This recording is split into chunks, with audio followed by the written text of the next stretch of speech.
Okay, sweetie. I'll tuck you in. Oh? A story, huh? Okay. How about... Ooh, I know one.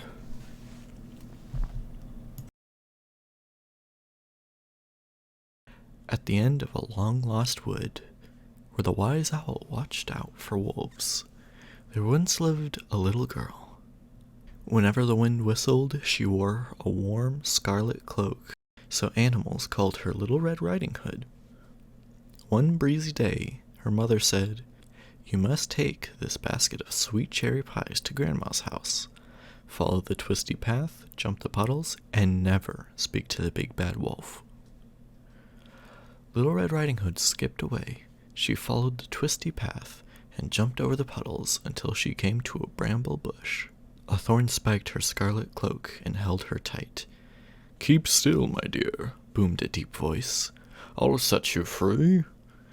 Sure enough, the thorn snapped, the cloak flapped, and Little Red Riding Hood swung around. "Thank you," she cried. But all she could see was a tall, dark shape standing in the shadows. "Where are you going to all alone?" it asked, in a deep, booming voice. Little Red Riding Hood thought she caught a glimpse of big eyes and sharp teeth. "To Grandma's house," answered Little Red Riding Hood nervously. "She lives at the other end of a long-lost in a cottage with a green door." At that moment an owl hooted, and the dark shape was gone, melting into the trees. Little Red Riding Hood didn't know she had just met the big bad wolf, so she just wandered along happily, singing tunes to herself. Meanwhile, the hungry wolf raced to Grandma's house and knocked on her green door. "Let me in, Grandma," he said in a squeakish voice. "I have brought you a basket of sweet cherry pies." But did Grandma put on her two pointy shoes to let him in? I'm afraid that she did. Poor Grandma and poor Little Red Riding Hood, who reached the cottage too late. "Let me in, Grandma," she called merrily. "I have brought you a basket of sweet cherry pies." "Let yourself in, my dear," replied in a croaky voice. "I am in bed with a nasty cold." Little Red Riding Hood lifted the latch and stepped inside. Someone was tucked up in bed wearing Grandma's favorite nightcap. The room was dark, so Little Red Riding Hood crept closer.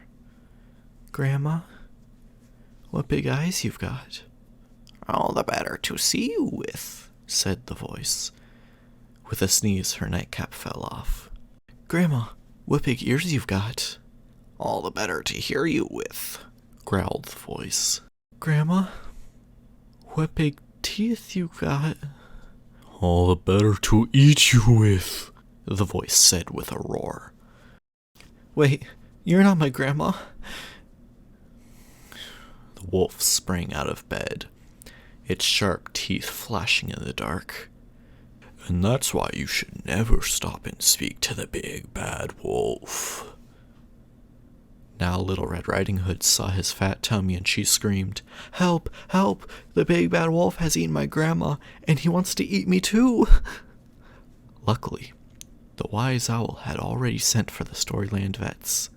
They burst through the door with their magic medicine, and in no time the wolf was fast asleep. Inside his tummy, I'm pleased to say, they found Grandma safe and well. They accidentally left her two pointy shoes inside. Those two shoes dance and prance until he howls, and that is why he never even dreams of eating Grandma again. The end.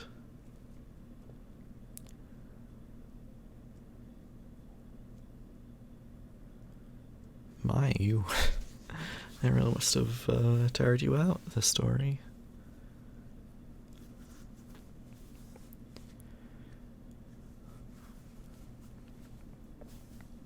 God, you're so cute when you sleep.